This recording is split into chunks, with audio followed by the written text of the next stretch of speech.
Alright, I've got time for a short video this morning, so we're going to read about manual provisioning. We started by working through the scenario manually using the AWS web-based console. Nothing like experiencing the pain of doing things manually so that you can better enjoy the results of automating tedious work. We first followed the documentation from AWS, website for hosting in S3. We already had a domain name bought via Namecheap, DevOpsForAll.dev. We created a hosted zone in Amazon Route 53 for the domain and pointed the name servers for this domain in Namecheap to AWS DNS servers handling the hosted domain. We provisioned two S3 buckets, one for the root URL of the site, DevOpsForAll.dev, and one for the www URL, www.devopsforall.dev. The idea was to redirect responses to www to the root URL. We also went through the guide and configured the buckets for static site hosting with the proper permissions. We uploaded an index.html file and a JPEG image to the root S3 bucket. The next step was to provision an Ssl certificate to handle both the root domain name devopsforall.dev and any subdomain of that domain, star.devopsforall.dev. For verification, we hosted DNS records that we added to the Route 53 hosted zone. Note, the ACM certificate needs to be provisioned in the US-East-1 AWS region so that it can be used in CloudFront. We then created an AWS CloudFront CDN distribution pointing to the root S3 bucket and used the ACM certificate provisioned in the previous step. We specified that HTTP requests should be redirected to HTTPS. Once the distribution was deployed, which took approximately 15 minutes, we added Route 53 records for the root domain and the www domain as A records of type alias pointing to the CloudFront distribution endpoint DNS name. At the end of this exercise, we were able to go to http://devopsforall.dev, be redirected automatically to https://devopsforall.dev, and see the homepage of the site showing the image we uploaded. We also tried going to http://www.devopsforall.dev and were redirected to https://devopsforall.dev. The manual creation of all the AWS resources we mentioned took approximately 30 minutes. We also spent 15 minutes waiting for the CloudFront distribution propagation for a total of 45 minutes. Note that we had done all this before, so we knew exactly what to do with only minimal reference to the AWS guide. Note, it is worth taking a moment to appreciate how easy it is these days to provision a free Ssl certificate. Gone are the days when you had to wait hours or even days for the Ssl certificate provider to approve your request. Only after you submitted proof that your company existed. Between AWS, ACM, and Let's Encrypt, there is no excuse not to have SSL enabled on all pages of your site in 2020. Oh, I didn't know that. Highlight that. Automated infrastructure provisioning with Terraform. We decided to use Terraform as the first IAC tool for the automation of these tasks even though Terraform is not directly related to Python. It has several advantages such as maturity, strong ecosystem, and multi-cloud provisioners. The recommended way of writing Terraform code is to use modules, which are reusable components of Terraform configured code. There is a common registry of Terraform modules hosted by HashiCorp, where you can search for ready-made modules that you might use for provisioning the resources you need. In this example, we will write our own modules.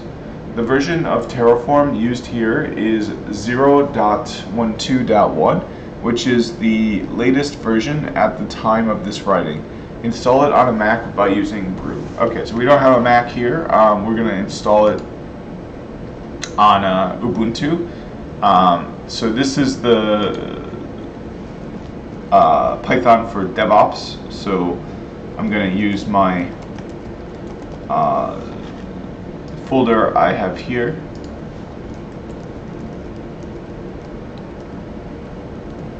Okay, and I'll activate a virtual environment.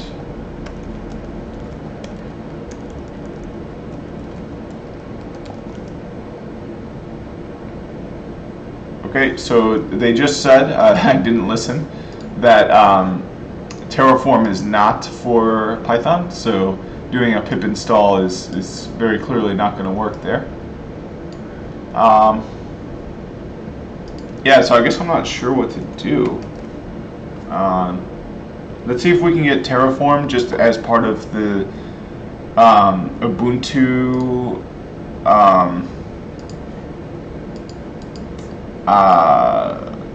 Ubuntu software app. So this is a lab I've got going for another series I'm doing. Once I can get it on the other screen. It looks like it's reaching out to my lab right now. I'm taking a little bit of time to do that. There we go. So let's see if when I open the GUI to this Ubuntu machine, I have the option of installing Terraform. Okay, that might take a little while, so let's keep on reading while that's going. Provisioning an S3 bucket. Create a modules directory, and underneath it, in an S3 directory containing 3 files: main.tf, variables.tf, and outputs.tf. The main.tf file in the S3 directory tells Terraform to create an S3 bucket with a specific policy. It uses a variable called domain_name that is declared in variables.tf and whose value is passed to it by the caller of this module. It outputs the DNS endpoint of the S3 bucket, which will be used by other modules as an input variable. Here are the 3 files in modules/S3. Note the policy attribute of the AWS_S3_bucket resource above is an example of an S3 bucket policy that allows public access to the bucket. If you work with S3 buckets in an IAC context, it pays to familiarize yourself with the official AWS documentation on bucket and user policies. The main Terraform script, which ties together all the modules, is a file called main.tf in the current directory.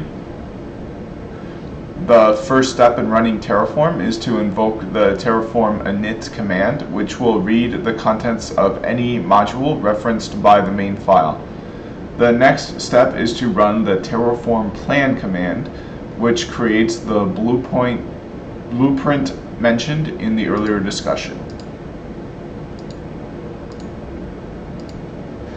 To create the resources specified in the plan, run Terraform apply.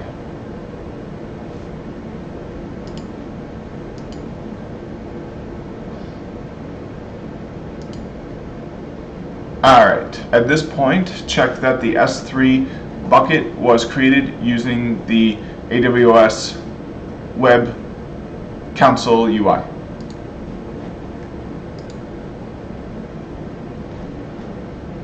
Alright, so there we go. we got GNS3, username ready to go to pass in, so we can get to the Ubuntu GUI. So once this boots up, we'll be able to do Terraform. I was working on this topology a bit yesterday. I'm not sure if I was doing it in a video or not, but I'm trying to get just a regular like network setup, like a management network on VLAN 4094, but I've been having a lot of trouble. Oh, I guess it hasn't been too bad on this one. There was another one I was working on in my lab where nothing was going the way I expected it to go, but I was having trouble on these Junipers because I guess I'm not super good at VLAN bridging, which is unfortunate because I just attempted the JNCIE SP, so I should be good at just about anything when it comes to Juniper. But fortunately, I did really badly on that test, so that is a shame. I do still have a fair bit amount of time to retake it. Honestly, I think if I really buckle down for 2 months, I can probably pass it if I retake it with only 2 months of study.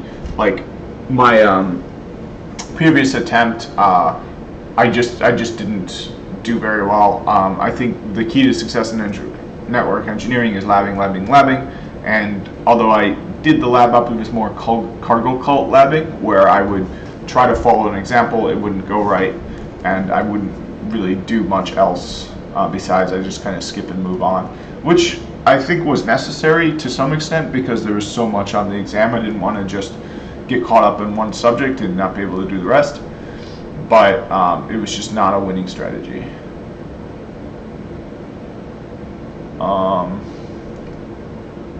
Okay, so you can see here I've got a bridge domain set up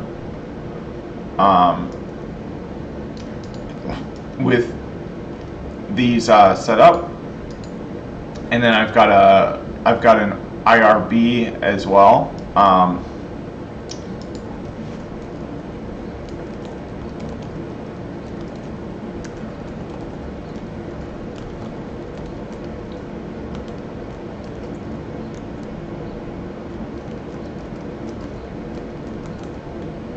Huh.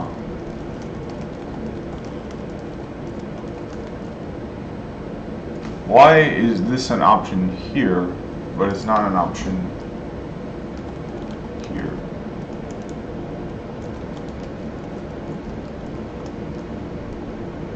Oh, now it's an option. Okay, that's weird.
Huh, okay. Yeah, I'm not going to spend a lot of time on this right now. This isn't even a lab associated with this book. This is tied to my Cosmic Python book. So, and I've only got like, at most, like 20 minutes, so. This looks interesting. Music Brains? What does that mean? Card is the official Music Brains audio tagger. Oh, it helps you clean up your music library. I don't have a music library.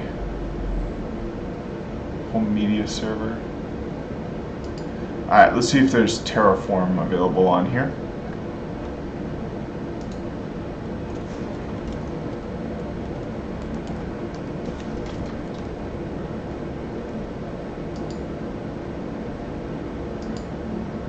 It is. Sweet. Okay. Terraform is a tool for building, changing, and versioning infrastructure safely and efficiently.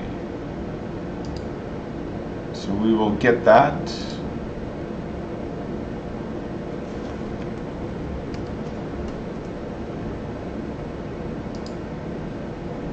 Oops, so we don't have a snap revision on specified channel. So I don't know what that means. Let's try it in the terminal.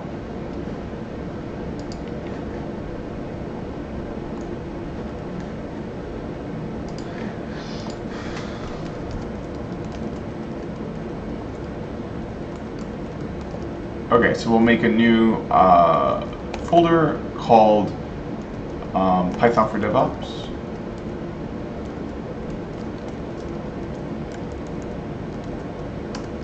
Change directory into that, and then we'll do a sudo apt get update.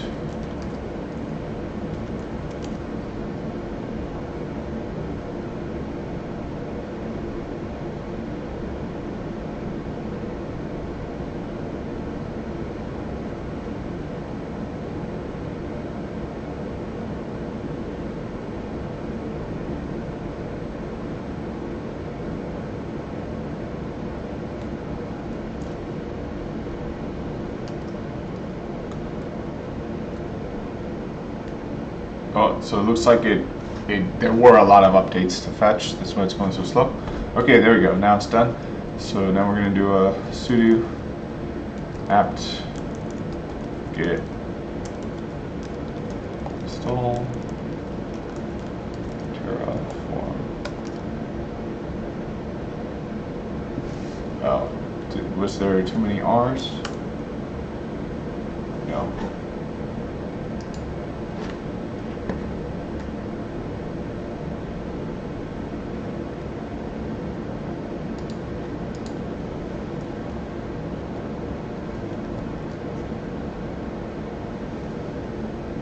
You know what? Let's try this. We're gonna go to, oh, and I didn't meant to put the number 4 in there. Pretty sure that's how you spell it. Oh, it looks like they gave us a, oh, it looks like there's a snap package. There's no apt-get package, but there's a snap package. I didn't know that was another option, but we'll try it.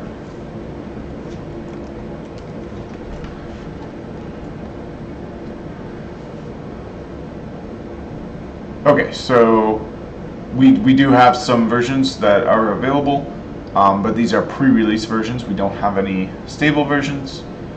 That's okay. Let's do a candidate version.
Okay, so we got Terraform now. Okay, so those .ts files will now run. So let's create them, or sorry, .tf, as in Terraform. Okay, so let's make 3 files in modules/s3.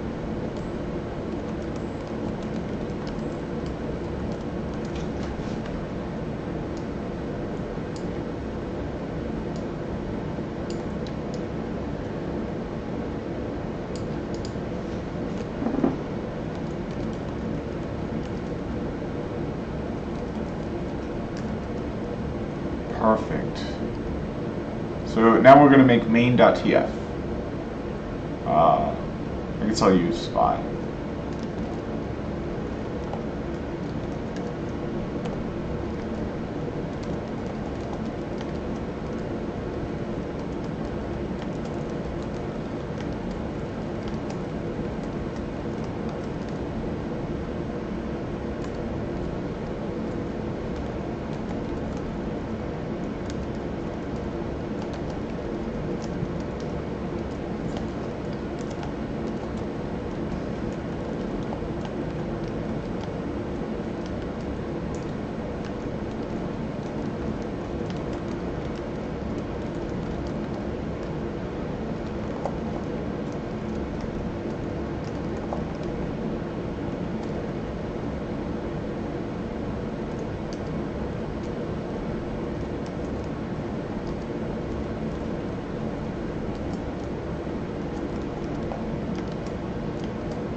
Okay.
Okay, so we got those 3 files created. Let's see what's next.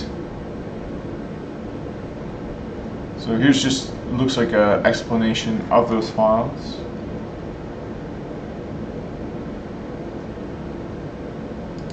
Oh, actually I'm not sure about that. Let's do a tree.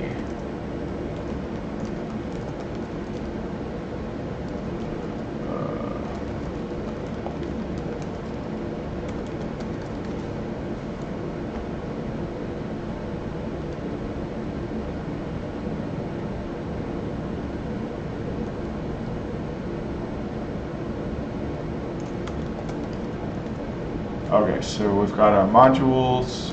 Let's go into that and see what it looks like there.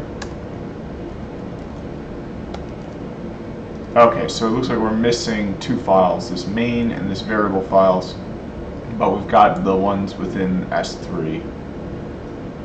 So, yep, there's the 2 files. Let's add those files.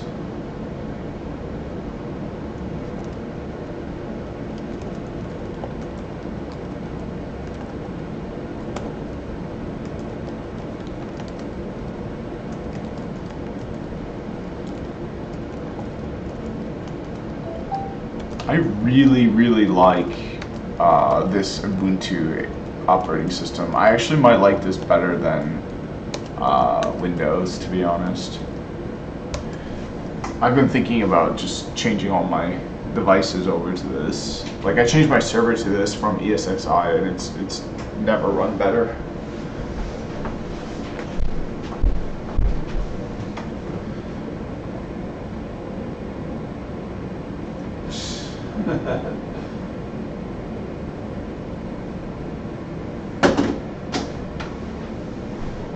Alright. We've got one more line in this file.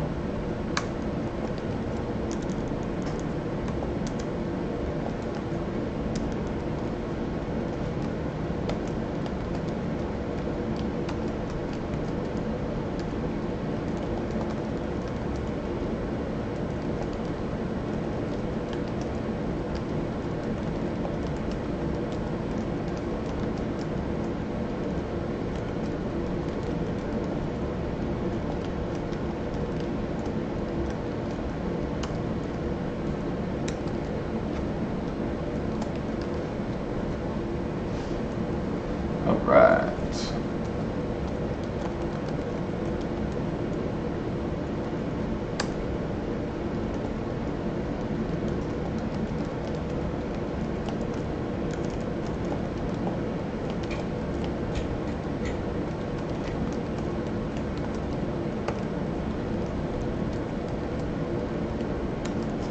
Alright, I think that's all there is to that second file. Oh, nope, the second file has a lot more.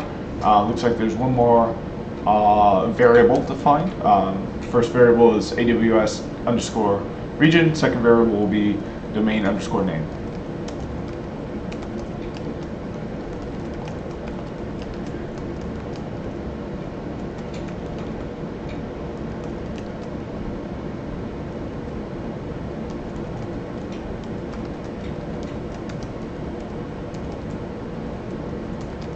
Alright, so now let's take a look at the tree. Should look a lot better.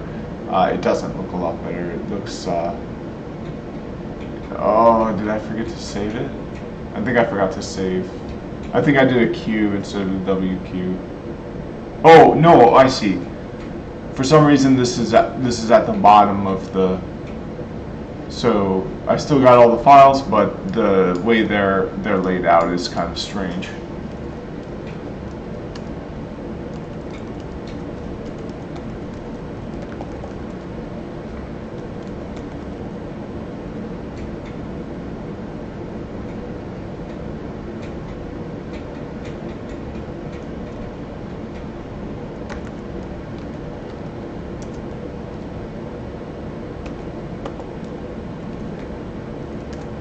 Okay, so you can do this dir's first flag, and it's a little bit easier to see because all your directories show up first. And now this looks more similar to this output. It's just with the directory on top.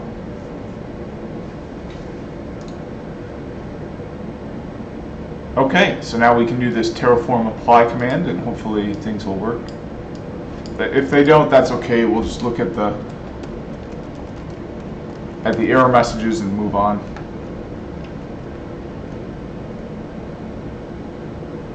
So it looks like we're missing a module. We're missing the S3 module. So let's do Terraform init init. That will install all the modules.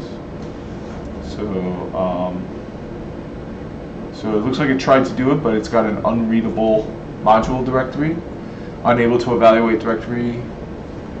So it looks like it just didn't find this module. It tried to install it, but it couldn't find it from wherever it tried to install it from. Alright, so that's too bad, but we got to enter in that command and see everything, and type out those files, get a deeper understanding of what's in them. So, you know what, I think that's going to be it for now. So in the next video, we'll be looking at provisioning an SSL certificate with AWS ACM.